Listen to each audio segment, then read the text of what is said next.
त्वमेव केवलं कर्तासि त्वमेव केवलं धर्तासि त्वमेव केवलं हर्तासि त्वमेव सर्वं खल्विदं ब्रह्मासि त्वं साक्षादात्मासि नित्यं वृतं वच्मि सत्यं वच्मि अवत्वं माम् अववक्तारम् अवश्रोतारम् अवदातारम् अवधातारम् अवानुचानमवशिष्यम् अवपश्चातात् अवपुरस्तात् अवोत्तरात्तात् अवदक्षिणात्तात् अवचोर्ध्वात्तात् अवाधरात्तात् सर्वतो मां पाहि पाहि समन्तात् त्वं वाङ्मयस्त्वं चिन्मयः त्वमानन्दमयस्त्वं ब्रह्ममयः त्वं सच्चिदानन्दाद्वितीयोऽसि त्वं प्रत्यक्षं ब्रह्मासि त्वं ज्ञानमयो विज्ञानमयोऽसि सर्वं जगदिदं त्वत्तो जायते सर्वं जगदिदं त्वत्तस्तिष्ठति सर्वं जगदिदं त्वयि लयमेष्यति सर्वं जगदिदं त्वयि प्रत्येति त्वं भूमिरापो नलो नभः त्वं चत्वारि वाक्पदानि त्वं गुणत्रयातीतः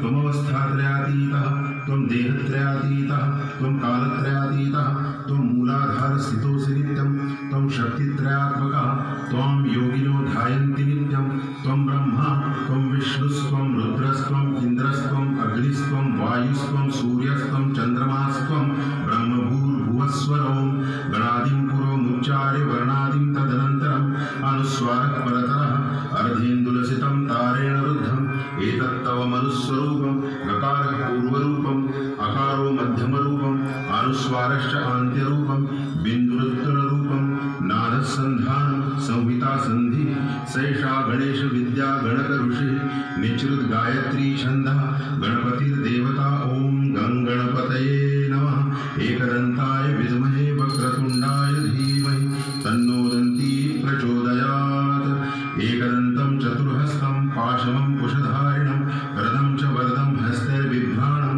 मूषकध्वजं रक्तं लम्बोदरं शूर्पकर्णकं रक्तवाससं रक्तगन्धानुलिप्ताङ्गं रक्तपुष्पैः सुपूजितं भक्तानुकम्पिनं देवं जगत्कारणमच्युतम् आविर्भूतं च सृष्ट्याद्यौ प्रकृतेः पुरुषात् परम् एवं ध्यायति यो नित्यं स योगी योगिनां वरः नमो व्रातपतये नमो गणपतये नमः प्रमथपतये नमस्तेऽस्तु लम्बोदराय एकदन्ताय विघ्ननाशिने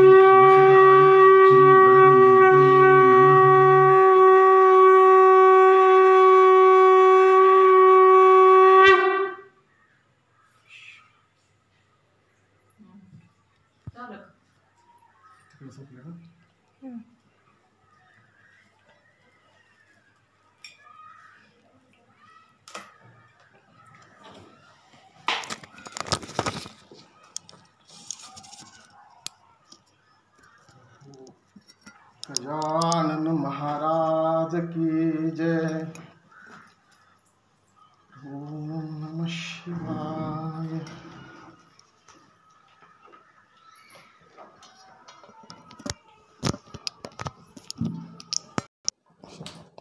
शंकर जला लेगा।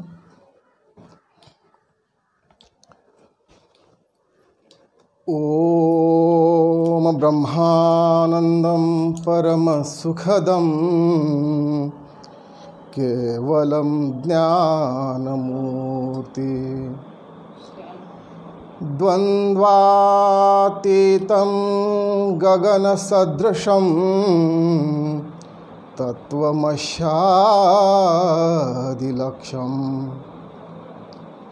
एकं नित्यं विमलमचलं सर्वधी साक्षिभूतं भावातीतं त्रिगुणरहितं सद्गुरु तं नमामि। गुरुर्ब्रह्मा गुरुर्विष्णु गुरुर्देवो महेश्वरा गुरुर्साक्षात् परब्रह्म तस्मै श्री गुरवे नमः। तस्मै श्री गुरवे नमः।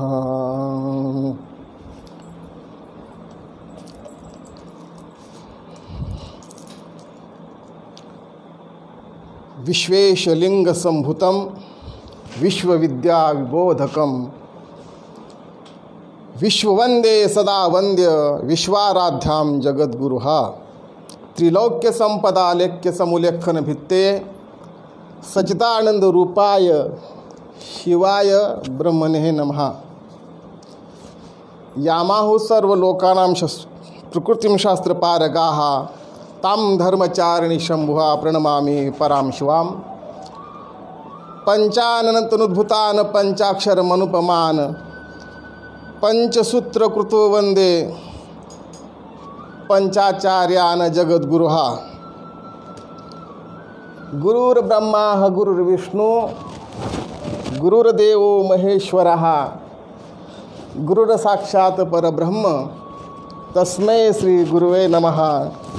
तस्मै श्री गुरुवे नमः।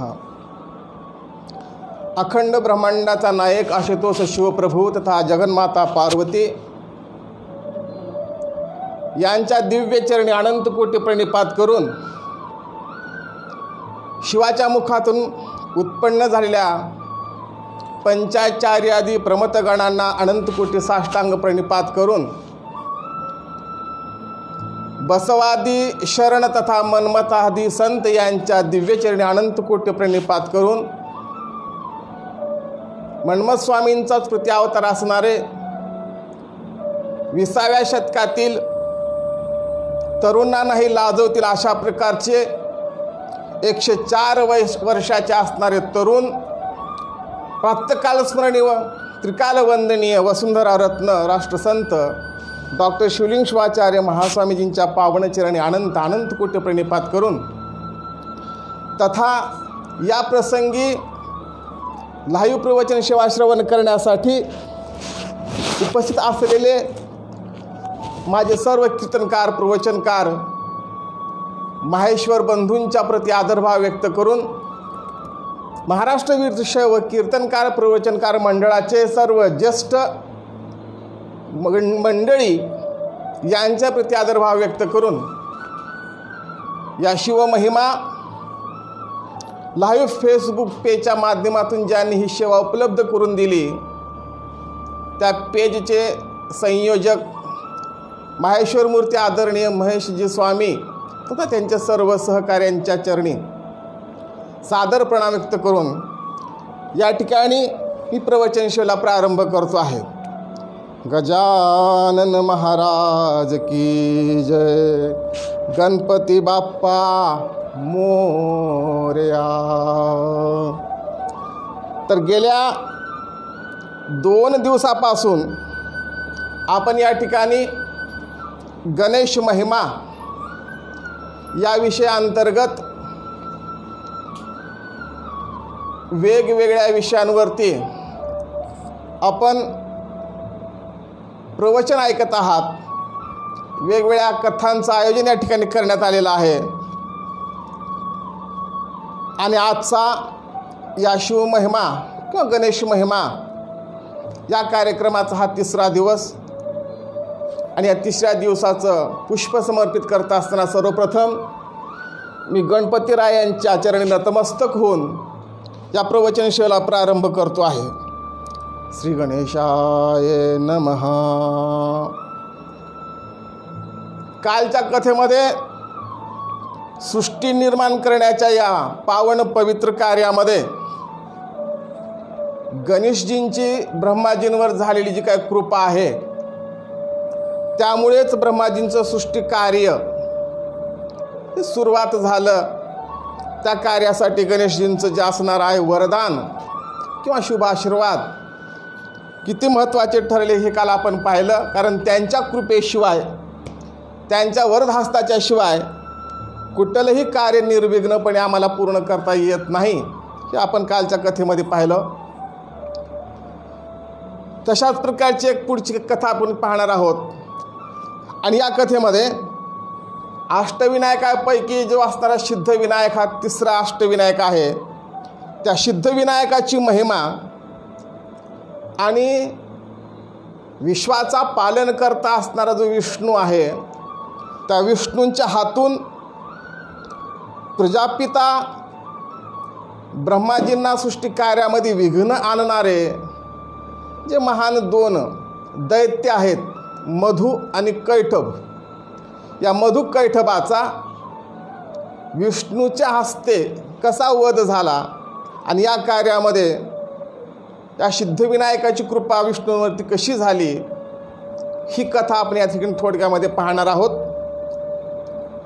आणि मग उद्यापासून ह्या कथेला पुढे घेऊन जाण्याच्यासाठी आमचे मित्र परम आदरणीय शिवभक्तीपरायण जगन्नाथ महाराज क्षीरसागर देवळाली ही पुढची उद्यापासूनची कथा आपल्यासमोर घेऊन येणार आहेत.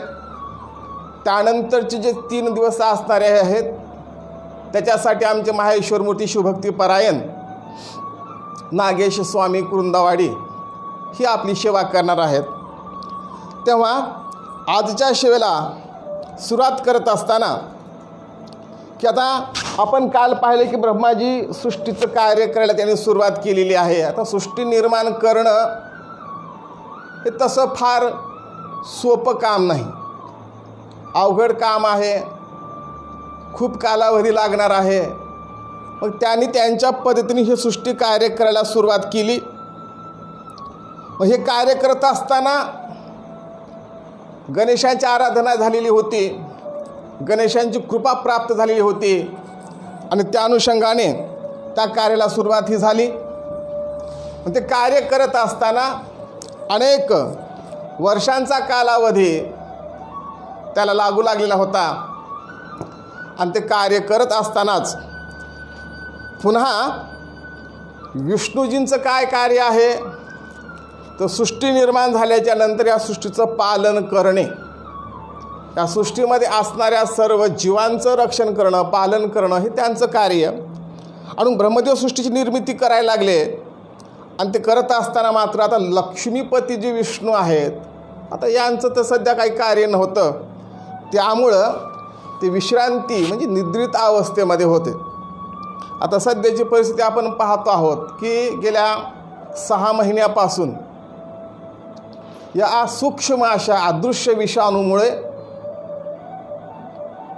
अनेक प्रकारचे काय कार्यालयीन कामकाज आहेत ते ठप्प झालेले आहेत. मात्र अत्यावश्यक सेवेमध्ये काम करणारे जे काय आमचे बांधव आहेत हे मात्र रात्रंदिवस रात्रीचा दिवस करून ते कार्यामध्ये आहे. तुमच्या आमच्या जीवाच्या रक्षणासाठी, संरक्षणासाठी, संसाराची तमा न बाळगता ते रात्रंदिवस मग आमच्या पोलीस डिपार्टमेंटचे आमचे बांधव असतील, आरोग्य खात्याचे बांधव असतील, इतर वेगवेगळ्या अत्यावश्यक सेवेमध्ये काम करणारे आमचे सर्व बांधव अगदी रात्रंदिवस कामं करायला लागलेले आहेत. मात्र काही डिपार्टमेंटचे जे कर्मचारी आहेत त्यांना मात्र कसल्याही प्रकारची कामं नाहीत, मग घरी बसूनच वर्क फ्रॉम होम चाललेलं आहे. तसं विष्णूजींकडे काही काम नसल्या कारणाने ते निद्रित अवस्थेमध्ये, विश्रांतीच्या अवस्थेमध्ये ती निद्रा घेत होते. मग आता विश्रांती का घेत होते तर सृष्टीचं निर्माण कार्य ब्रह्माजींकडनं चाललेलं होतं. आता यांच्यासाठी काही करणं योग्य कामं राहिलेलं नव्हतं, त्यामुळं त्या अगदी आरामामध्ये विश्रांती घेत पहुडलेले असताना अनेक वर्षाचा कालावधी निघून गेला. आता अनेक वर्ष निद्रित अवस्थेमध्ये असल्या कारणाने कालांतराने काय झालं की विष्णूच्या 2 कर्णकमलांमधून प्रचंड अशा प्रकारचे अक्राळ विक्राळ असे 2 राक्षसांची उत्पत्ती झाली. 2 कानांमधून 2 अक्राळ विक्राळ राक्षस बाहेर आले आणि ती 2 राक्षस म्हणजेच मधु आणि कैटभ ही 2 राक्षस होती. आता राक्षस म्हटली वृत्ती ही राक्षसी प्रवृत्ती आली. मग राक्षसांचं काय काम आहे तर जिथं धार्मिक विधी चालू आहेत, जे सत्कर्म करायला लागले आहेत, जिथं होम हवन यज्ञ चालू आहेत किंवा ऋषीमुनींना त्रास देणे, देवादिकांना त्रास देणं, धर्माच्या विरुद्ध जे काही करता येईल ते करणं हे राक्षसांचं जणू काही परम कर्तव्यच आहे. त्या पद्धतीने हे मधु कैटभ निर्माण झाल्यानंतर त्या राक्षसाने सृष्टीचा निर्माता जो असणारा ब्रह्मदेव आहे त्या ब्रह्मदेवाला सुद्धा त्रास द्यायला सुरुवात केली. अगोदर त्या ठिकाणी वेदांचं पठन करणारे मुनी असतील, ऋषी असतील, यांना तर त्रास द्यायला सुरुवात केलीच केली, परंतु ब्रह्माजीला सुद्धा त्यांनी सोडलं नाही. ब्रह्माजीलाही त्रास द्यायला त्यांनी सुरुवात केली आणि मग अनेक आश्रमांचा उद्ध्वंस केला, अनेक ऋषींच्या तपश्चर्या भंग केल्या, अनेक ऋषींची का धार्मिक कार्य होती त्याच्यामध्ये विघ्न आणण्याची त्यांनी काम केलं. आणि एवढ्यावरच ते भागले नाहीत, तर शेवटी हे 2 दैत्य जी होती त्यांनी स्वर्गावरती चाल केली आणि स्वर्गावरती आक्रमण केल्याच्या नंतर तिथं जाऊन त्यांनी हैदोस माजवायला सुरुवात केली. आता मुळामध्येच राक्षसी प्रवृत्ती, अधम, पापी नव्हे महापापी. आता महापाप्यांना वेद काय, पुराण काय, शास्त्र काय, धर्म काय, नीती काय, सदाचार काय ह्याचा सूत मात्र संबंध असत नाही. मग ही अत्यंत महापापी होते आणि मग त्यांनी ब्रह्माचा छळ करायला सुरुवात केली. त्यामुळे त्यांना वेद, शास्त्र, पुराण, श्रुती, निगम, आगम याची निंदा करायला लागले, त्याचा तो विपर्यास करायला लागले, नको नको त्यापैचं वर्तन करायला लागले. आणि मग त्यांना असं करत असताना यांचं काही भीती राहत नाही किंवा त्यांना कसल्या प्रकारची या संदर्भाने लाज लज्जासुद्धा वाटत नाही. बरं, एवढ्यावरच ते थांबले नाहीत. पण ते करत असताना त्यांनी ब्रह्माजींवरती आक्रमण केलं आणि त्यांना असं वाटायला लागलं की सृष्टीचा निर्माण करणारा जो आहे तो हा ब्रह्मदेव आहे. मग याचाच आपण विध्वंस करूया, यालाच आपण अगोदर आपलं लक्ष करूया असा विचार करून त्यांनी ब्रह्मदेवाला आपण गिळंकृत करावं आणि ब्रह्मदेवाचं असणारं अस्तित्वच नष्ट करावं असा विचार ते करायला लागले. आणि नुसता विचारच केला असं नाही, आता राक्षस म्हटल्याच्यानंतर तिची आपण कल्पना करा. सतयुग, त्रेतायुग, द्वापारयुग आणि ही कलियुग आहे. आता कलियुगातल्या माणसांचं जे काही शरीरयष्टी आहे ती फक्त 3.5 हाताचा देह आहे. तोच द्वापारयुगामध्ये 7 हाताचा होता, तोच त्रेतायुगामध्ये 14 हाताचा होता, सतयुगामध्ये 21 हात उंचीचे माणसं असायची. काल परत्वे, युग परत्वे माणसांचं आयुर्मान कमी झालं, त्यांची उंची कमी झाली, देहयष्टी कमी झाली, साधना कमी झाली, भक्ती कमी झाली, शक्ती कमी झाली, हे सारं लोप होत गेलेलं आहे. आणि ह्याच्या पुढे ज्यावेळा युग येईल त्यावेळा माणसांचं उंची आपल्या अंगठ्याच्या बोटा एवढी असेल, आयुर्मान कदाचित 10-5 वर्षाचं असेल, अशी अवस्था पुढे येणारी आहे. मग ह्या मधु कैटभ आणि ब्रह्मजींना आता गिळंकृत करायचं आहे. आम्हाला अख्खा 1 लाडू खायचा म्हटलं तर तोंडात जात नाही, बारीक करून खावं लागतंय. ह्याने ब्रह्माजीलाच गिळण्यासाठी तोंड करून असं समोर आला. ब्रह्माजींनी पाहिलं आता करायचं काय, कारण बुरे को खुदा डरे, देवांना सुद्धा राक्षसांचं भय आहे आणि पूर्वीपासूनची अवस्था आहे, राक्षसांनी देवांना सळो की पळो करून सोडलेला आहे. मग अनेक अवतार वगैरे घेऊन त्यांचा बंदोबस्त करण्याचं काम अनेक वेळा विष्णूजींना करावं लागलं. यावेळी ब्रह्मदेवाने मग आता विचार केला की आता करायचं काय, 1 नव्हे 2 राक्षस आहेत. त्यांनी मनात आणलं, ठरवलं तर आपल्याला गिळंकृत करू शकतात, परंतु शक्तीच्या पुढे युक्ती ही अधिक प्रभावी ठरत असते. काही वेळेला कसं असतं की आपण महागारी घ्यावी लागते, त्याच्यात आपलं हित असतं. ब्रह्माजींनी असं ठरवलं तर करायचं काय, आणि त्याने अत्यंत बारकाईने विचार केला आणि प्रसंगावधान त्यांनी राखलं. विचार केला की आता यांच्या तावडीतून जर आपल्याला सुटायचं असेल आणि आपली सुटका करून घ्यायची असेल तर आपण काय करावं लागेल असा विचार करत असताना त्यांच्या लक्षात आलं की या प्रसंगी आपल्याला मदत करणारा, सहाय्य करणारा जर कोण असेल तर तो या सृष्टीचा पालनहार म्हणजेच विष्णू. तोच आपल्याला याच्यातून मार्ग दाखवू शकतो किंवा सहाय्य करू शकतो. पण करायचं काय, अडचण आहे. अडचण काय आहे तर विष्णूजी सध्या ध्यानस्थ अवस्थेमध्ये म्हणजे निद्रित अवस्थेमध्ये आहेत. त्यांच्यावरती निद्रादेवीने कृपा केलेली आहे आणि ते गाढ झोपीमध्ये आहेत. तर त्यांच्या झोपी म्हणजे कित्येक वर्षांच्या झोपा असायच्या, अतिशय भयानक असं असायचं.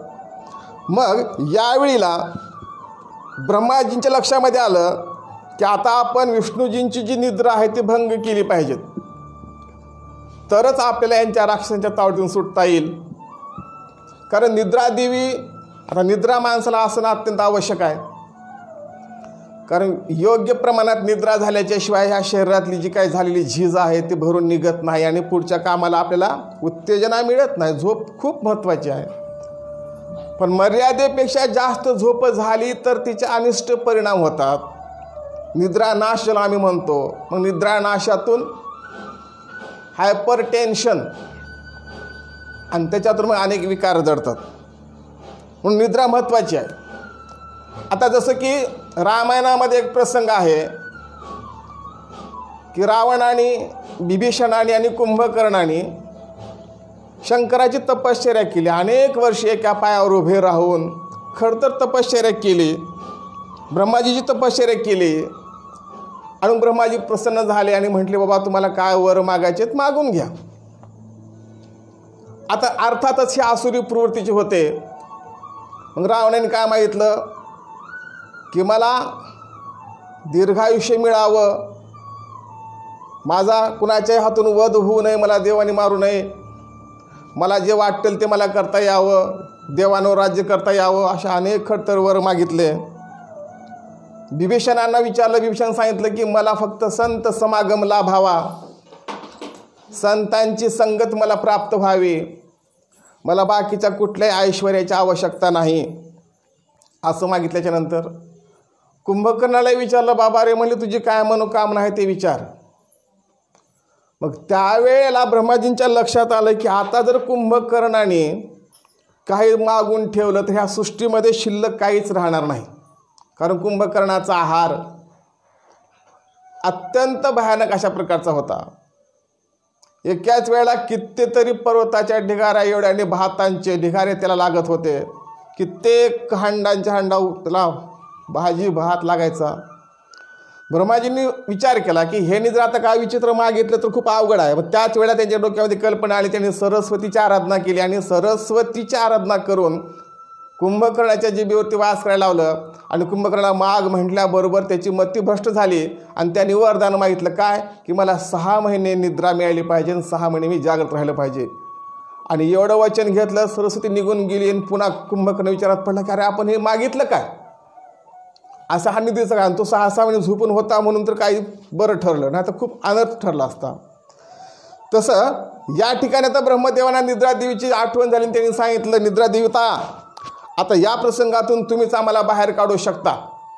तुम्ही काय करा की आपण ताबडतोब, तुम्ही विष्णूला मोहित केलेला आहात आणि त्यांच्यावर तुम्ही मोहित झाल्यामुळं विष्णू निद्रा अवस्थेमध्ये गेलेले आहेत. आणि आताचा जो प्रसंग आहे तो अतिशय भयावह आहे. या प्रसंगातून मला काढण्यासाठी केवळ विष्णू सहाय्यभूत ठरू शकतात.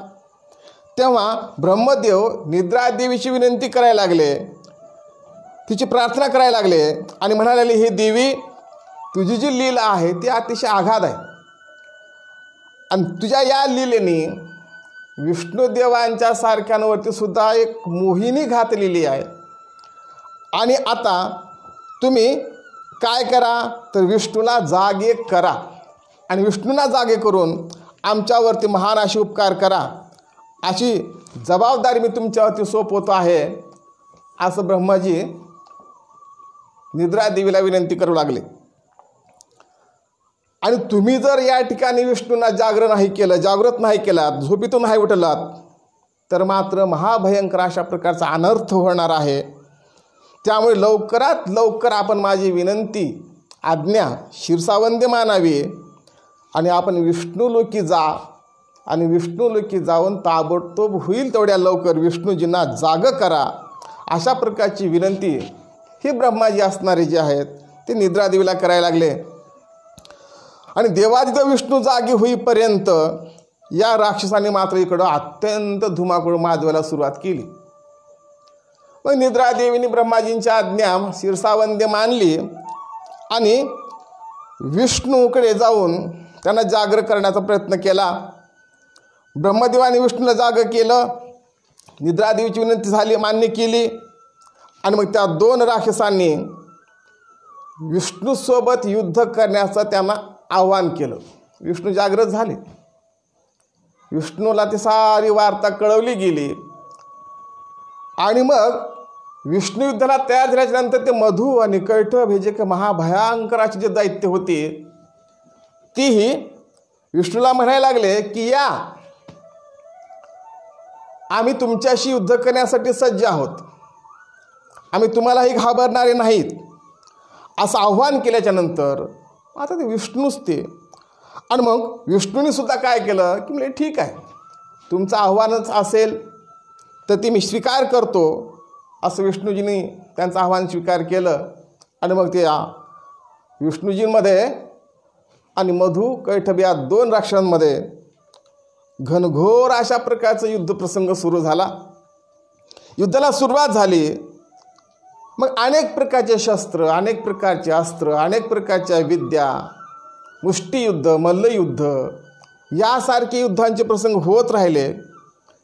आणि मग हे जे असणारं युद्ध आहे, आता राक्षसांमध्ये आणि विष्णूमध्ये हुलालेलं युद्ध हे पाहण्याच्यासाठी आकाशांमध्ये असंख्य देवदेवतांनी गर्दी केली की आता या युद्धामध्ये कुणाची बाजी होणार, कोण जय होणार, कोण विजयी होणार, कोण याचा पराजय होणार, हे पाहण्यासाठी असंख्य देव जे आहे त्या आकाशांमध्ये त्यांनी गर्दी केली. दोघे दैत्य आणि विष्णू आपली पूर्ण जी ताकद आहे ते पणाला लावून लढायला लागले. दैत्यांना असं वाटायला लागलं की आपण विष्णूचा पराजय केला पाहिजे. विष्णूला असं वाटायला लागलं की आपण ह्यांच्यावरती विजय मिळवला पाहिजेत. आणि मग दोन्हीही जे शत्रू पक्ष आहेत ते एकमेकांवरती अतिशय पराकाष्ठेने लढायला लागले. मग कधी त्या दोघांनी मिळून विष्णूला उचलायचं, आपटायचं, कधी विष्णू त्यांना गरगर गरगर फिरवायचं, आपटायचं, अशा अनेक दिवस ते युद्ध चालू राहिलं. पण विष्णू राक्षसांचा मात्र पराभव करू शकले नाहीत.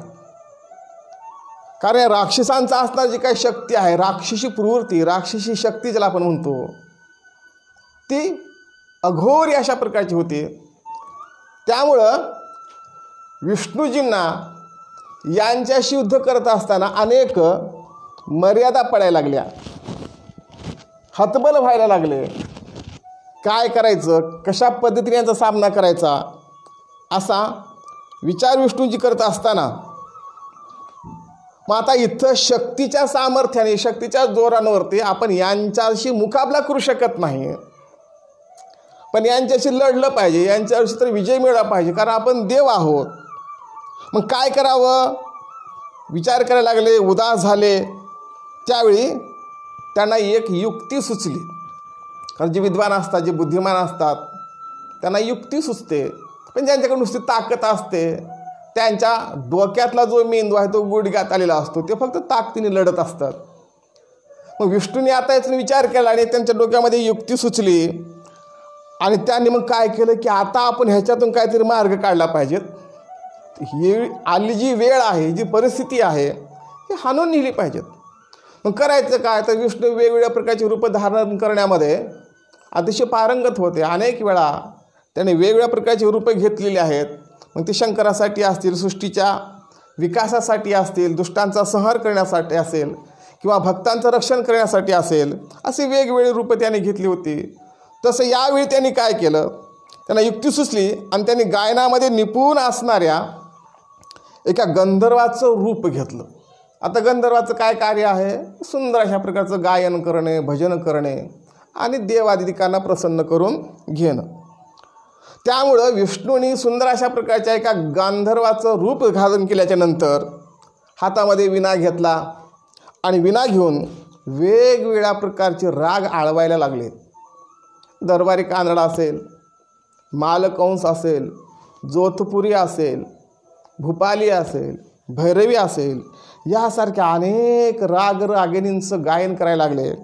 आणि गायन करत असताना जी काय देवदेवता होती त्या सर्वांना आनंद व्हायला लागला. कारण संगीतामध्ये शक्ती आहे आणि ईश्वर देवांना भक्तीमध्ये भजन संगीत हे अत्यंत प्रिय असतं.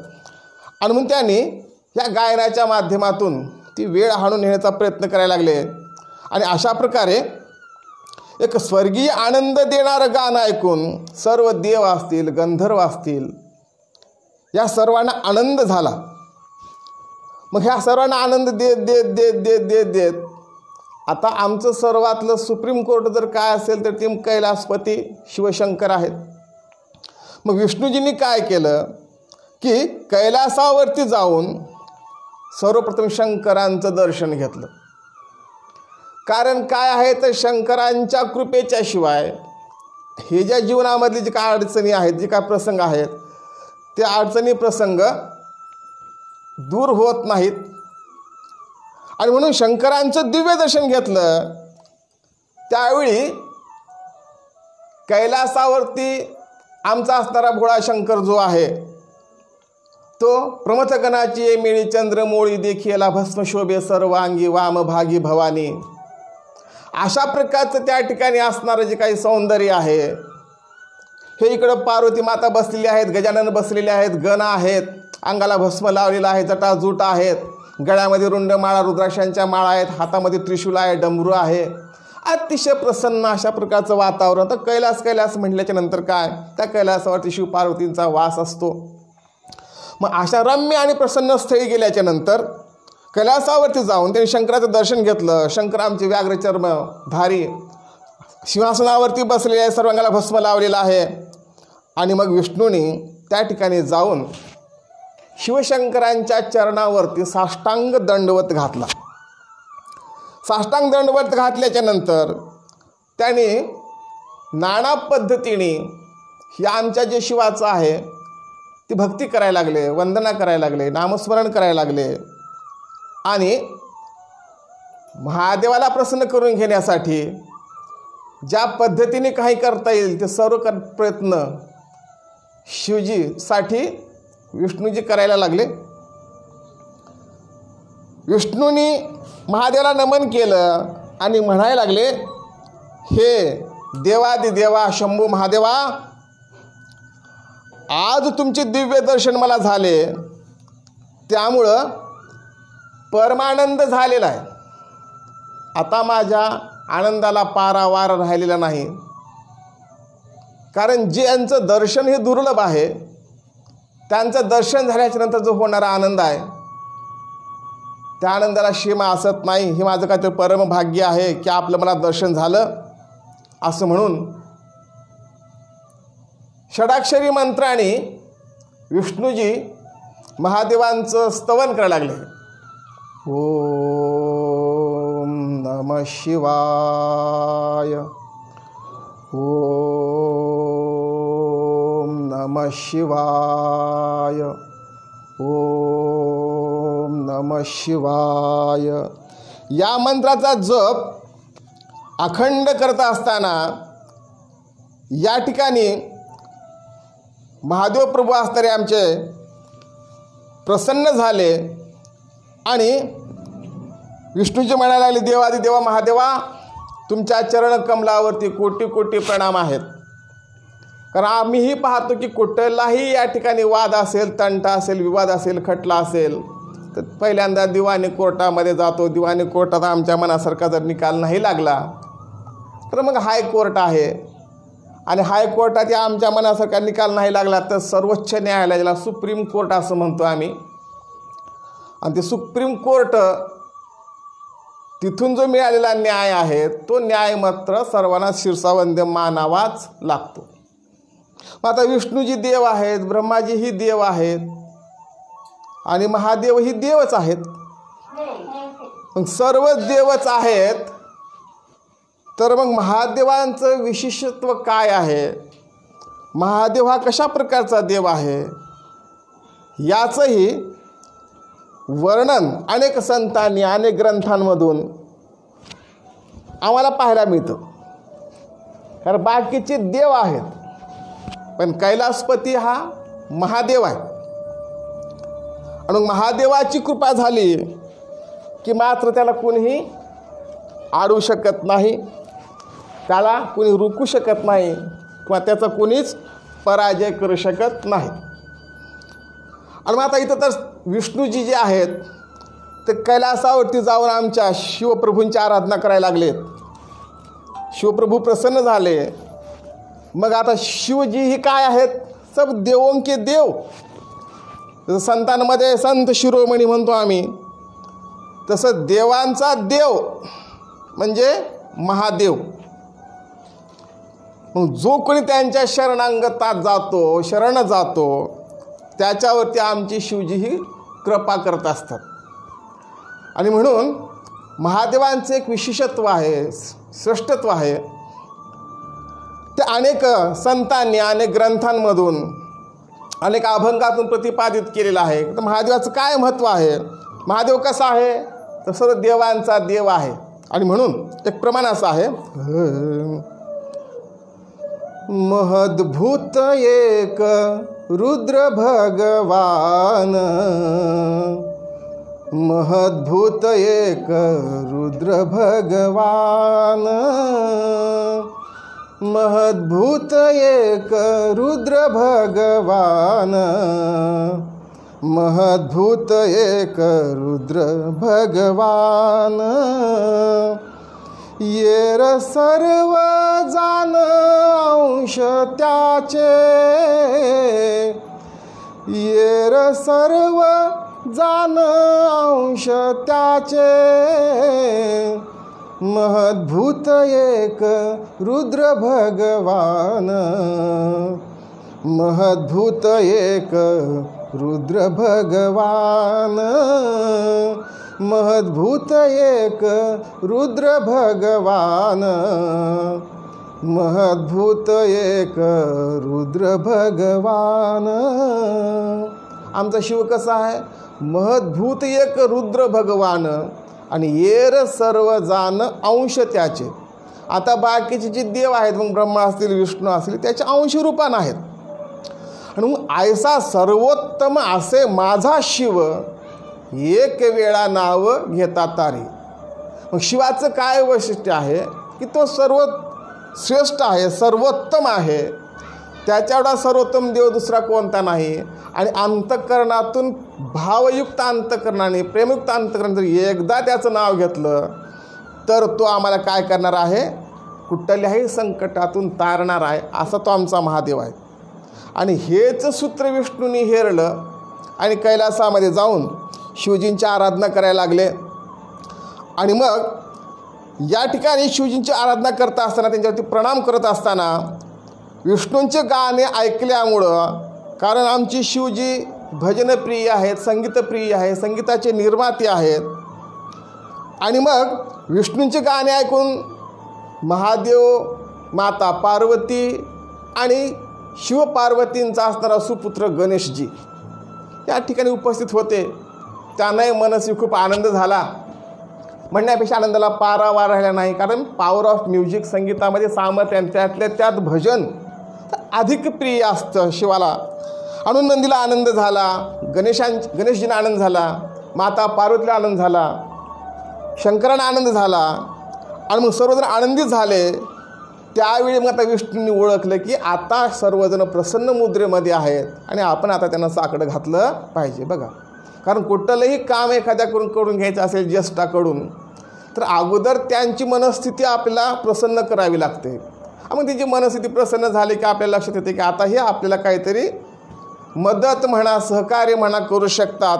हे विष्णूजींनी जाणलं आणि विष्णूजी म्हणायला लागले, हे नेत्रधारी, त्रिनेत्रधारी शिवशंभो, कैलासपती शिवशंभो, सर्व त्रिलोक्यांमध्ये या मधुकैटभ नावाच्या दैत्यांनी गोंधळ माजवलेला आहे.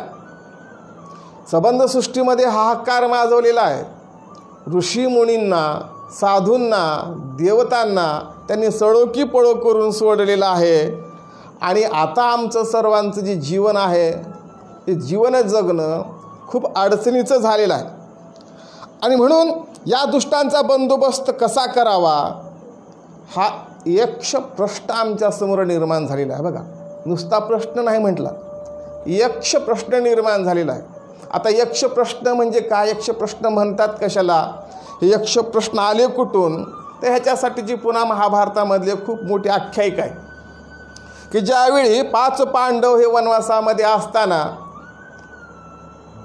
धर्मराजाला तहान लागली म्हणून धर्मराजाने सांगितलं की अरे कुठून तरी थोडंसं पाणी मिळतं का, घेऊन या म्हणून नकुलाला पाठवलं. नकुल त्या ठिकाणी पाण्याचा शोध घेत गेले. त्यांना एक सरोवर दिसलं आणि त्यांनी असं पाणी घ्यावं असा विचार करत असताना त्याच्या बाजूला एका वृक्षावरती एक यक्ष नावाचा जो प्राणी आहे तो बसलेला होता आणि त्याचा आवाज आला आणि त्याने एक प्रश्न विचारला. मात्र नकुलाने त्याच्याकडे दुर्लक्ष केलं, त्याला कुठलंच प्रत्युत्तर दिलं नाही आणि पाणी प्राशन करायला लागला. त्याचवेळी त्याचा गतप्राण झाला आणि तो तिथंच पडला. मग पुन्हा धर्मराजाने सहदेवाला पाठवलं, त्याची अवस्था तीच झाली. भीमदादाला पाठवलं, त्याची अवस्था तीच झाली. अर्जुनाला पाठवलं, त्याची अवस्था तीच झाली. मग इथं धर्मराजा म्हणायला लागला की असं काय झालं की हे पाणी आणण्यासाठी पहिला गेला, दुसरा गेला, तिसरा गेला, चौथा गेला, चौथी तिकडं, चारही तिकडंच, कुणीच परत आला नाही. म्हणून स्वतः ते पाहायला गेल्यानंतर त्यांनी पाहिलं सरोवरच्या काठावरती 4ही बंधू त्या ठिकाणी माझे मरून पडलेले आहेत. विचार करत असताना त्यांच्या कानात तो प्रश्न आला की धर्मा, मी यक्ष बोलतोय, थांब. तुझ्या ह्या 4 भावांनी जी चूक केली आहे तू ती करू नकोस. माझे काही प्रश्न आहेत, त्या प्रश्नाची तू उत्तरं दे आणि मगच तुला पाणी प्यायला मिळेल. असं म्हटल्याच्यानंतर धर्मराजा जो आहे तो स्थिर उभा राहिला आणि त्यांनी म्हटलं ठीक आहे, आपले जे काही प्रश्न असतील ते प्रश्न विचारा, मी तुमच्या प्रश्नाचं समाधान करण्याचा प्रयत्न करेन. आणि मग त्यावेळेला यक्षाने अनेक प्रश्न विचारले आणि ती प्रश्न अशी होती की त्या प्रश्नांची उकल करणं खूप अवघड होतं. परंतु आमच्या धर्मराजाने सर्व प्रश्नांची उत्तरं दिल्यानंतर यक्ष प्रसन्न झाला आणि मग शेवटी त्याने सांगितलं की आता तुला एक वर मागायचं आहे, तू एक वर मागून घे किंवा तुला ह्याच्यापैकी ज्याला जिवंत करून घ्यायचं आहे त्याला सांग, मी त्याला जिवंत करतो. त्याला आमच्या धर्मराजाने सांगितलं की या 4घांपैकी मला नकुल या माझ्या भावाला आपण जिवंत करा. यक्षाने विचारलं अरे तू वेड आहेस का काय? कुंतीचे तुम्ही 3 आहात, माद्रीचे नकुल आणि सहदेव आहेत, ते तुझे सावत्र बंधू आहेत. मग तू सख्या भावांना जिवंत करा म्हणण्यापेक्षा त्या दोघांपैकी एकाला जिवंत करा म्हणतोस, असं का? त्याला धर्मराजाने सांगितलेलं उत्तर अतिशय महत्त्वाचं आहे. ते म्हणायला लागले की जशी कुंती माझी माता आहे तशीच माद्री ही मी माते समान मानलेली आहे आणि मी माझ्या 2 भावापैकी एकाला जिवंत करा म्हणून जर मागितलो तर माझ्या एका मातेचे 2ही पुत्र नाहीसे होणार आहेत आणि तसं मला होऊ द्यायचं नाही. आणि म्हणून माझ्या 2ही मातेची पुत्र जिवंत असली पाहिजेत ही माझी अपेक्षा आहे. असं उत्तर दिल्याच्यानंतर यक्ष खूप प्रसन्न झाला. अशा प्रकारची ती आख्यायिका थोडी सांगितलेली आहे.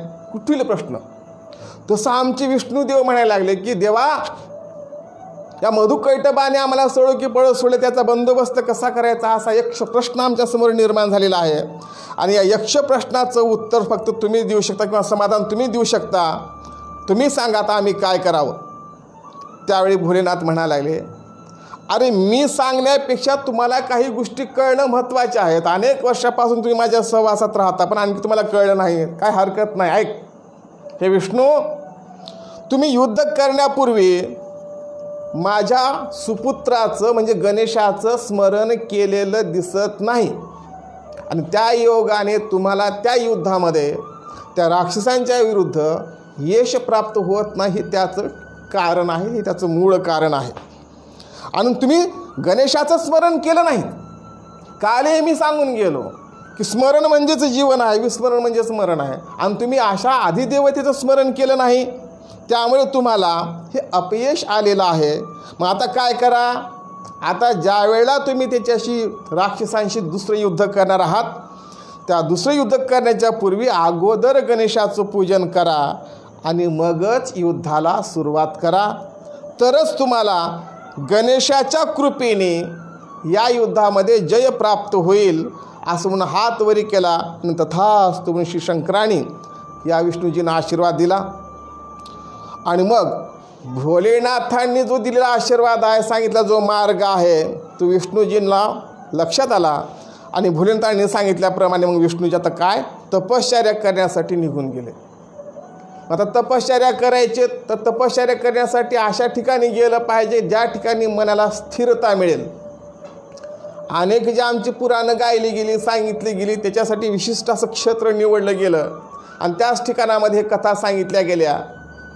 त्याच्यापैकी एक नैमिषारण्य ह्याचा उल्लेख आपण पुराणामध्ये ऐकतो. आता नैमिषारण्य म्हणजे काय आहे, तर ज्या ठिकाणी बसल्याच्या नंतर एका निमिषार्धामध्ये आमच्या मनाची स्थिरता होते आणि मनाची स्थिरता झाली तरच केलेलं श्रवण हे आमच्या पचनी पडतं. अन्यथा इतरत्र आम्ही बसून जर कुठल्याही प्रकारचं श्रवण केलं, जप केला तर त्याची सिद्धी होत नाही. आम्ही रोज घरामध्ये बसून देवघरामध्ये हातामध्ये माळ घेऊन जप करत राहतो आणि जप करत करत हाड छेर हे तिकडं ठेव हे तिकडं ठेव, म्हणजे मनाची स्थिरता नाही. आणि म्हणून विष्णूजींनी विचार केला की तपश्चर्या करायची, तर मग योग्य ठिकाण असलं पाहिजे. मग त्यांनी कुठं जावं असा विचार करत असताना सिद्धिक्षेत्र शोधत शोधत शोधत विष्णूजी आमचे निघाले आणि त्या ठिकाणी सिद्धी मिळेल असं क्षेत्र निवडलं आणि त्या ठिकाणी जाऊन त्यांनी कठोर अशा प्रकारची तपश्चर्या करायला सुरुवात केली. आता अर्थातच कुणाची तपश्चर्या करायला बसलेले आहेत, गणेशजींची तपश्चर्या करण्यासाठी बसलेले आहेत. ते गणेशीचे तपश्चर्या करायला लागले आणि त्या पावन क्षेत्रामध्ये जाऊन आमच्या श्री विष्णूजींनी षडाक्षरी मंत्रांचा शास्त्रशुद्ध जप करायला सुरुवात केला. आता कशाचा जप करायला सांगितला? मंत्राचा. आता मंत्राचा जप कोणी करायचा आहे, नामाचा जप कोणी करायचा आहे, तर सर्वसामान्य जीवाच्यासाठी मंत्राचा जप करणं हे तेवढं सहज साधं सोपं नाही. म्हणून सामान्य जीवासाठी आमच्या संतांनी काय सांगितलं? नाम जप करायला सांगितला. कलियुगा माझी भजन हे सार, हृदयी शंकर साठवावा. कारण आम्ही ग्रस्ताश्रमामधले असल्या कारणे आम्हाला अरण्यात जाऊन योग याग तप करणं शक्य होत नाही आणि म्हणून सदा प्रेमयुक्त जपा शिवनाम, अशा पद्धतीने आम्हाला नामाचा महिमा सांगितला. पण देवांच्यासाठी मंत्र आहेत. आता मंत्र जपण्यामध्ये आणि नाम जपण्यामध्ये काय फरक आहे, तर अनेक गोष्टीमध्ये फरक आम्हाला पाहायला मिळतो. कारण मंत्र जपायच्या ज्या विशेषता आहेत त्या अनेक प्रकारच्या विशेषता सांगितल्या, पण नामाला थोड्या विशेषता नाहीत. आता देवाचं नाम जपायचे तर ते पुन्हा पुन्हा म्हणणे आवश्यक आहे. मग मंत्रसुद्धा पुन्हा पुन्हाच म्हणावं लागतं. जप करणं म्हणजे पुन्हा पुन्हा पुन्हा ते म्हणत राहणे. मात्र देवाचं नाम जप करण्यासाठी कसल्याही प्रकारचा संकल्प करून बसण्याची आवश्यकता नाही. नाम केव्हाही कुठंही कसंही घेता येतं, आशनी शयनी भोजनी गमनी. पण मंत्राचा जर जप करायचा असेल तर मंत्राच्या जपासाठी आम्हाला संकल्प करावा लागतो, शुचिव्रत व्हावं लागतं आणि मगच मंत्राचा जप करावा लागतं. ही मंत्र जप करण्यामागचं थोडंसं अवघड काम आहे. पुन्हा मंत्र जप करण्यासाठी होम हवन इत्यादी विधान हे मंत्रासाठी आवश्यक आहे. मंत्राचा जप करायचे तुम्हाला उगाच आसन टाकलं बसलं आणि सुरू केलं असं नाही. मंत्राच्या जप करण्याच्यासाठी आम्हाला होम हवन विधान विधिवत पूर्वकच सुरुवात करावी लागते. दररोज ते आम्हाला करणं शक्य आहे का? नाही. जपाची गणना करत असताना नामाच्या जपाला गणना करण्याची गरज नाही. जेवढे श्वास आहेत तेवढे तुम्ही नाम घेत चला. परंतु मंत्राचा जर जप करायचा असेल तर तो मंत्राचा जप करत असताना मोजूनच करावा लागतो. जेवढा सांगितला तेवढाच करावा. ते कमी करून चालत नाही, जास्तही करून चालत नाही. त्याला मर्यादा आहे. हा मंत्राचा आणि नामजपातला फरक आहे. त्याच्यानंतर आता उद्देशामध्ये नामाचा जप करत असताना सकाम आणि निष्काम ह्या दोन्ही पद्धतीने नाम जप करता येतो.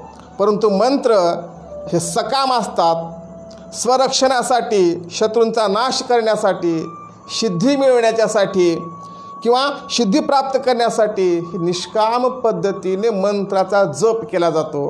कारण मंत्राच्या जपाचा आम्हाला काहीतरी सिद्धी मिळवायची आहे, शत्रूंवरती विजय मिळवायचा आहे, तर मंत्राचा जप करावा लागतं आहे.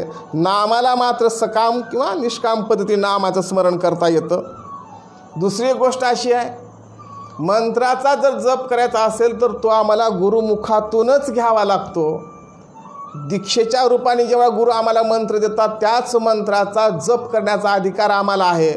गुरुमुखातून मिळालेल्या मंत्राशिवाय जप करता येत नाही.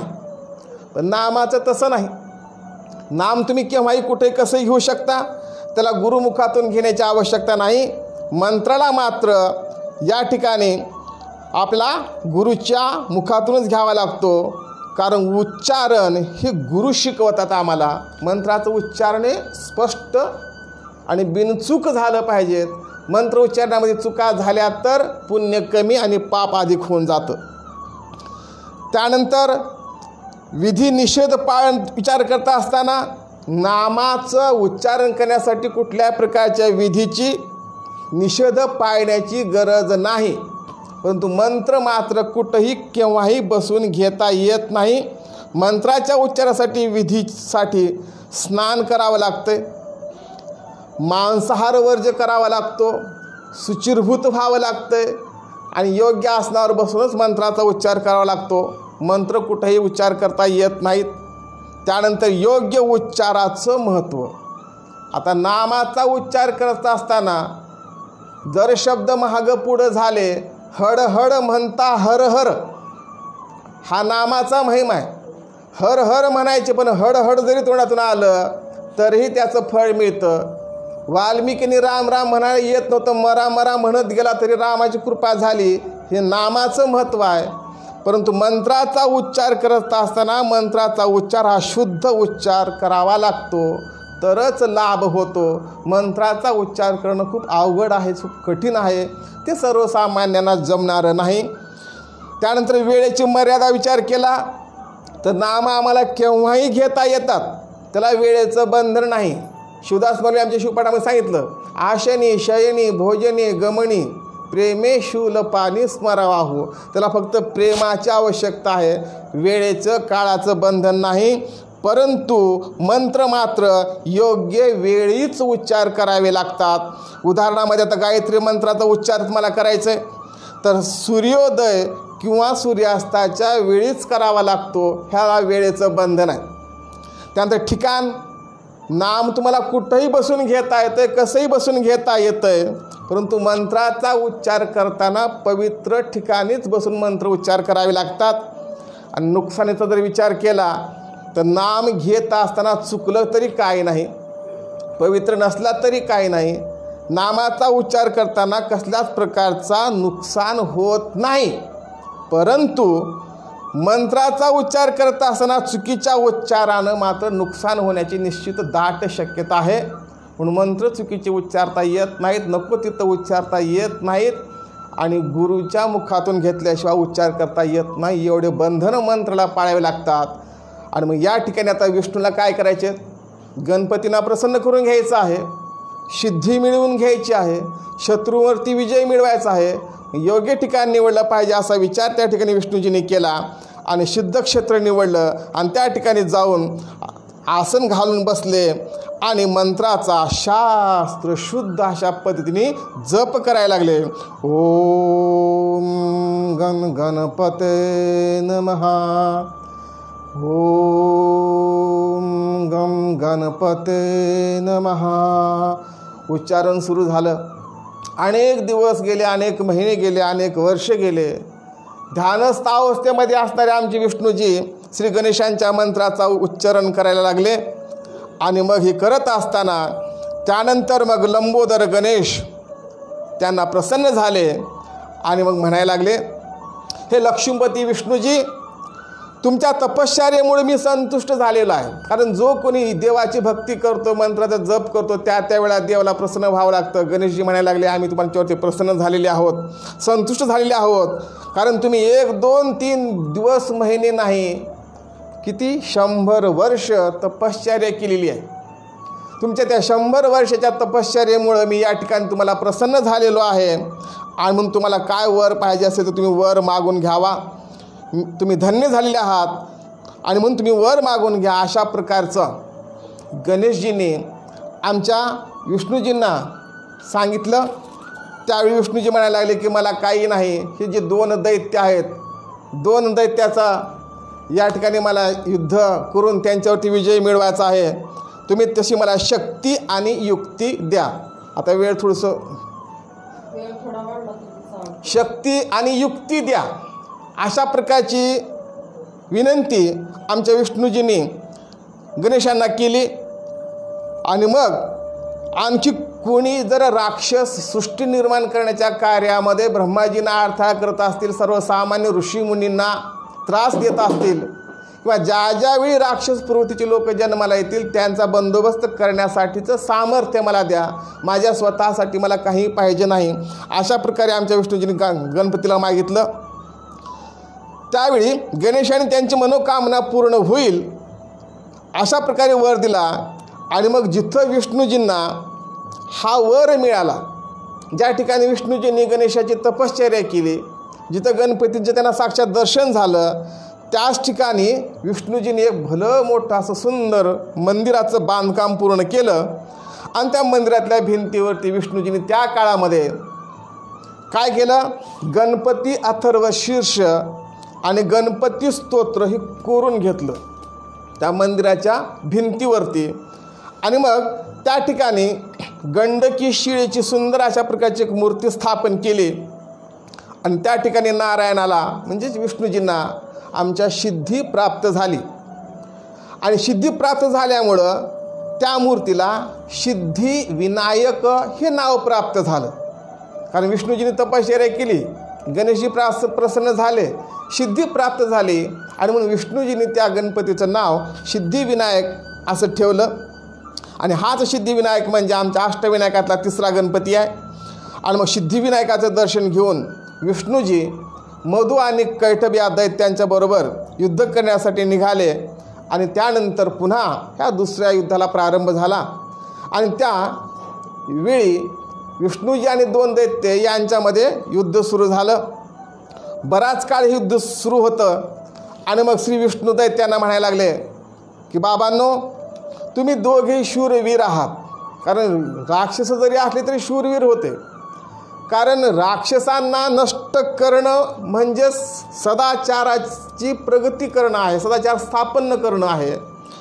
म्हणून जसं विष्णूजींनी आमच्या ह्या 2 राक्षसांचा नायनाट केला, तसंच त्रेतायुगामध्ये प्रभू रामचंद्र यांच्या हातातून सुद्धा त्यावेळेला विश्वामित्रांच्या आश्रमामध्ये त्रास देणाऱ्या मरीच आणि सुभाऊ या 2 राक्षसाचा बंदोबस्त करावा लागला. कारण हे राक्षस काय विश्वामित्रांच्या आश्रमामध्ये असणाऱ्या साधूंना त्रास द्यायला लागले होते, त्यांचे होम हवन यज्ञकुंड फिकून देत होते. आणि म्हणून अगदी 8 वर्षाचा असताना विश्वामित्राजीने आमच्या दशरथ राजांना विनंती करून लक्ष्मणाला आणि रामाला सोबत घेऊन गेलं. सुरुवातीला ताटिकाचा वध केला आणि होम हवनाच्या शेवटच्या दिवशी मरीचाला मारलं.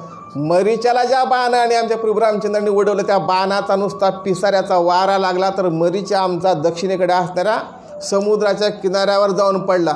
ज्यावेळी तिला पुन्हा रामाचं नाव काढले की लटलट कापत होता. हे कार्य राम आणि त्रेतायुगामध्ये केलं. तेच कार्य पुन्हा आमच्या विष्णूजींनी ह्या द्वापारयुगामध्ये केलं. आणि कैटभ आणि या ठिकाणी मधु आणि कैटभांच्यासाठी युद्धाला सज्ज झाले. दोघांमध्ये युद्ध सुरू झालं. आता ज्या वेळेला शक्ती कमी पडते त्यावेळेला युक्ती वापरावी लागते. आणि मग ब्रह्माजी म्हणायला लागले की तुम्ही दोघे अत्यंत शूरवीर आहात, युद्धनीतीमध्ये पारंगत आहात, आणि आजपर्यंत मी तुमच्यासारखा योद्धा कधी पाहिला नाही. स्तुती करायला लागले. ज्या वेळेला आम्हाला युद्धामध्ये लढून यश मिळत नाही, साम दाम दंड भेद आणि नीती हे वेगवेगळे जे डाव आहेत ते वापरावे लागतात.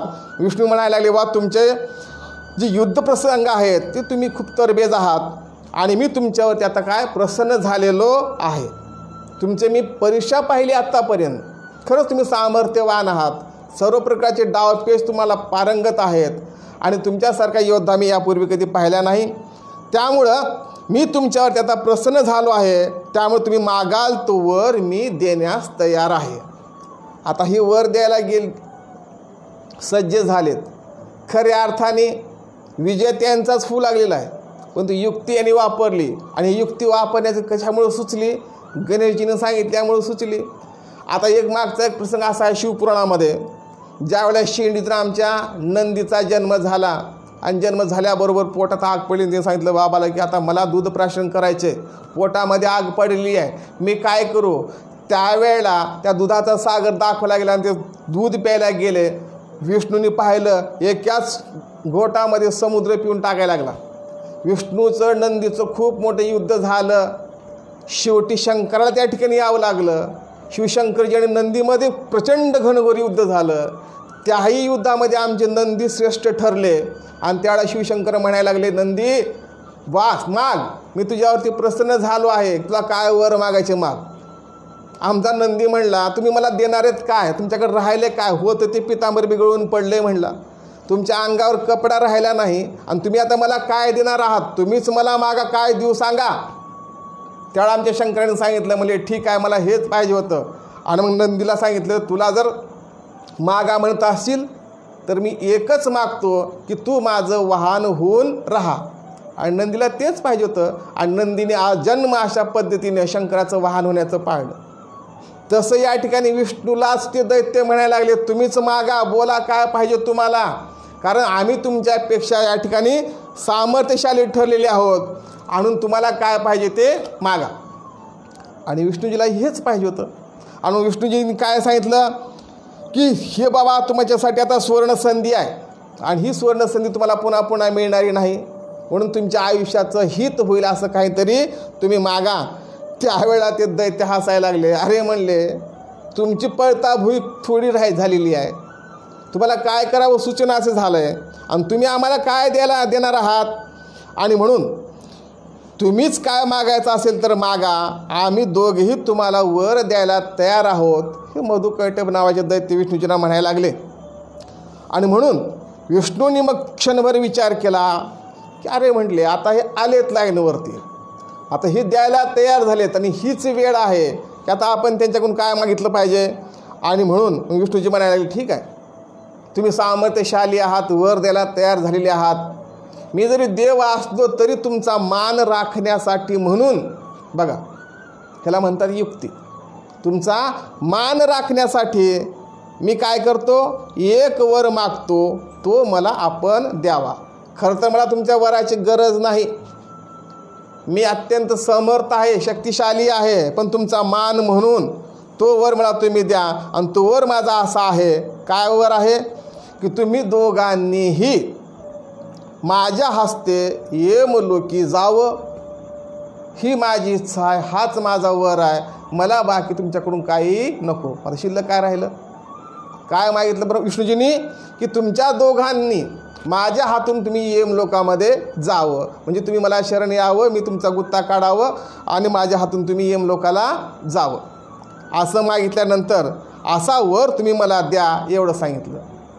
आता एक गोष्ट अशी आहे, देणारा जेव्हा देण्यासाठी प्रसन्न होतो तेव्हा मागणाऱ्याने काय मागावं, मागण्याची खूप अक्कल असावी लागते. आता आमच्याकडे काय होतात, लोकांना विकून राजे महाराजे प्रसन्न होतात, आणि बोलो क्या चाहिए, मग हे येडपट जातं हातामध्ये लोकांनी दिलेली तंबाखू घेऊन, काहीच नाही हो म्हणले राजेसाहेब, मला बाकी काय नाही, तंबाखू दिले एकानं चुन्ना आहे का द्या. आता राजा प्रसन्न झाला आणि माग काय मागायचे, माग म्हणल्यावर जर चुन्ना मागत असतील तर तुमच्याकडे बिंडो कोण असतील, मागावं काय आणि कुणाला मागावं हेही कळावं लागतं. तसं एकदा एका आंधळ्याने देवाची प्रार्थना केली, देव प्रसन्न झाला आणि म्हटले, आजन्म आंधळ होते बिचारा, राहायला घर नव्हतं, प्रॉपर्टी नाही, आंधळ असल्यामुळं बायको नाही, बायको नसल्यामुळं बाकीचं काहीच नाही, कुठं बी खायचं, कुठे पडायचं, देवळं गाठून राहायचं, रात्र बाहेरच काढायचं, दिवस बाहेरच काढायचं. पण पूजा केल्यामुळं देव प्रसन्न झाला.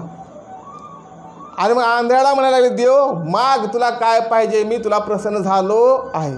होतं आंधळं पण डोळ्यानं होतं, बुद्धी मात्र तल्लख होती. आणि आंधळ्याने विचार केला, आला म्हणजे देव प्रसन्न झाला आहे ना, माग काय मागायचे, म्हणजे आयुष्य गेलं म्हणजे लोकांना मागण्यामध्ये, कधी 3 टाईमचं जेवायला भागचा तुकडा मिळाला नाही, आता देव प्रसन्न झाला आहे ना, माग म्हणाला तर काय मागावं, काय मागावं. विचार केलं, असं काहीतरी मागावं की आयुष्याचं कल्याण होऊन जावं. मागू का देवा, हो म्हणले, एक वर मागतो. देव म्हणले, अरे एक नाही 2 माग, नाही म्हणले एकच मागतो. मागू का, हा माग माग. मग काय पाहिजे, आंधळ्यानं म्हणलं, देवा तुम्ही जर मला काही वर द्यायला तयार असाल तर मी तुम्हाला एकच वर मागतो, तो असा आहे काय की माझ्या नातवानी सोन्याच्या वाटीमध्ये दूध पीत असलेलं मला बघायला मिळावं. विचार करा, काय मागितलं, माझ्या नातवंडाने सोन्याच्या वाटीमध्ये दूध पीत असलेलं मला बघायला मिळावं, हे एकच वर मला द्या. आता एका दगडामध्ये किती पक्षी मारले बघा. देवाला सुद्धा विचार करावा लागलं, आता ह्याला नातू द्यायचेत, नातू कधी होईल, पोरग झाल्यावर, पोरग कधी होईल? बायको मिळाल्यावर. मग आता काय काय द्यावं लागेल?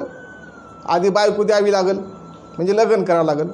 बायको झाली की पोरग द्यावं लागेल, पोरग दिल्यावर पोरग द्यावं लागेल. आणि ह्याच्या नातून जर सोन्याच्या वाटीमध्ये दूध प्यायची इच्छा असं, सोनं म्हणजे काय आता 52,000 55,000 रुपये तोळा झालं. त्या काळामध्ये स्वस्त असेल तो भाग वेगळा. आता सोन्याच्या वाटीत दूध प्यायचं म्हटलं तर राजवैभव द्यावं लागेल ना. असा विचार करून आंधळ्यानं मागितलं, देवाला सारं द्यावं लागलं. राजमहल दिला, राज्यपद दिलं, बायको दिली, डोळे तर दिले. हे बघायचं म्हणल्यावर डोळे आलेच. आंधळं होतं, एवढं सारं मागितलं. मग आता हे सारं देऊन डोळे नसते तर मला ते बघायला मिळालं पाहिजे असं आठ होती त्याची. म्हणून बायको, साम्राज्य, ऐश्वर, संतती, संपत्ती हे सारं एका वरामध्ये आंधळ्यानं मागून घेतलं. किमान एवढी तरी अक्कल आपल्याला राहावी. विष्णूने मागितलं काय की एकच मी मागतो तुम्हाला की माझ्या हातून तुम्ही येम लोकाला जावं. येम लोकाला जाणं म्हणजे काशीची यात्रा करायला जाणं आहे. मी तुझा पासपोर्ट काढून काशीला धाडतो म्हणल्याने ह्याला सांगितलं तुम्हाला येम लोकाला पाठवायचे. मग ते त्याला जाता येत नव्हतं का? पण विष्णूने सांगितलं की माझ्या हातून तुम्ही येम लोकाला जावं असा मला तुम्ही वर द्या. मग हे विष्णूचं जे वर मागणं होतं ते अतिशय चातुर्यपूर्वक होतं. कारण गणपतीची बुद्धी डोक्यात घुसली होती आणि चातुर्यानं बुद्धिमत्तेच्या जोरावरती विष्णूजींनी वरदान मागून घेतलं. आणि ह्या विष्णूंच्या चातुर्यपूर्वक उत्तरामुळं मधु व कैटभ दैत्य हे विष्णूला शेवटी शरण गेले. एक मुद्दा लक्षात घ्या, राक्षसांनी वरदान मागितलं, विष्णूने दिलं. काय सांगितलं? माझ्या हातून वध झाला पाहिजे. मग राक्षस म्हणले का हे येड आणि काय बोलला लाव तुम्हाला असं मागा म्हणलं होतं का? दिलेलं वचन दिलं. कारण हे चालत आलेली परंपरा आहे. आज आमची माणसं सुद्धा वचनं पाळत नाहीत. त्या काळातले राक्षसाने सुद्धा पाळले. आणि मग त्रेतायुगामध्ये तेच झालं. रामांनी वनवासाला का गेले वनवासाला राम? केवळ पित्याचं वचन पूर्ण करण्यासाठी. रघुकुल रीत सदा चली आई, जान जाय पर वचन न जाय. वचनाला पाळणारे राक्षस त्या काळात होते. आज आमचे माणसं सुद्धा वचनं पाळत नाहीत. हे आमचं दुर्दैव आहे. पण त्या राक्षसांनी म्हटलं ठीक आहे, म्हणजे आता एकदा तुम्हाला आम्ही वरदान दिले तर काय हरकत नाही. मग तुमच्या हातून जर आमचं मरण असेल आणि तर आम्ही त्याचं भाग्य मानू. ते मृत्यू म्हणजे मृत्यू नसून आम्हाला तो मोक्ष प्राप्त होणार आहे. असा प्रकारचं समाधान त्याने व्यक्त केलं. आणि आपली योग्यता अत्यंत श्रेष्ठतम आहे.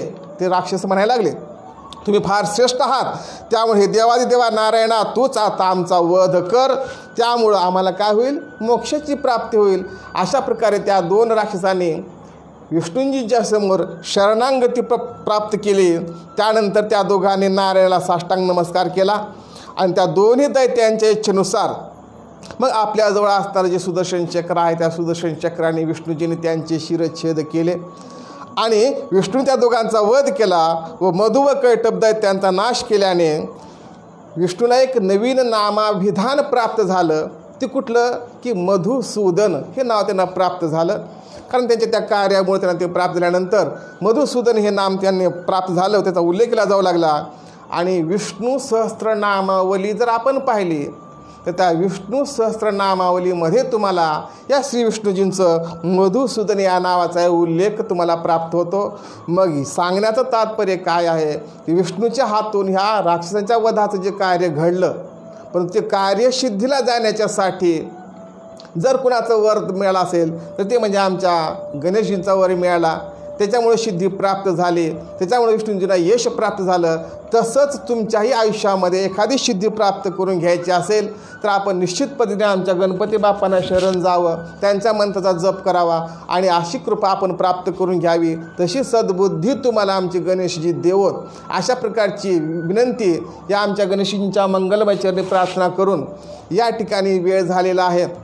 उद्यापासून आमचे शिवसागर महाराज आपल्यासमोर येणारे आहेत. त्याच्यानंतर नागेश स्वामी येणारे आहेत. आणि म्हणून या ठिकाणी हे वाढत जाणारं प्रवचन मध्यंतरी लाईट गेली, व्यत्यय निर्माण झाला तरी आपण समोर बसून राहिला, त्याबद्दल सर्व लाईव्ह श्रोत्यांचं मनःपूर्वक मी या ठिकाणी अभिनंदन करतो, आभार व्यक्त करतो. महेश स्वामीजी त्यांच्या सर्व सहकाऱ्यांना परत या ठिकाणी त्यांचं मी अभिनंदन करून त्यांना हार्दिक शुभेच्छा देतो. आणि या ठिकाणी माझ्या वाणीला पूर्णविराम देतो. ही माझी वाक पुष्पपूजा समर्पण हो श्री गुरुराजा मन्मथ शिवलिंग विनी ओजा श्री गुरु नागेशाशी सर्वे भवन्तु सुखिनः सर्वे सन्तु निरामया सर्व भद्राणि पश्यन्तु मा कश्चित् दुःख भाग भवेत्। ओम शांति शांति शांति। गजानन महाराज की जय। गणपती बाप्पा मंगल मूर्ती। ओम शांति शांति शांति।